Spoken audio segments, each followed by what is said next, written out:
ఏనాడు నీ పరిపాలన మాకు వరం, నీ వల్లే ఈ రాష్ట్రపు సంక్షేమం సత్యం నిత్యం సఫలం.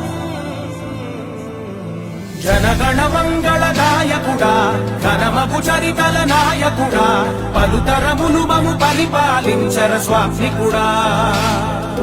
నవయుగ మేధో సైనికుడా, సమయము తెలియని సేవకుడా, యువన వ్యాంధ్రకు ప్రగతిని చూపర సాధకుడా, వైతాళికుడా.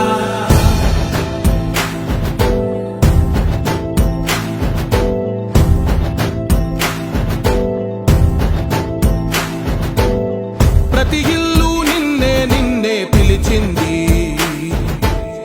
ప్రతి గడప నీకే స్వాగతమంటోంది.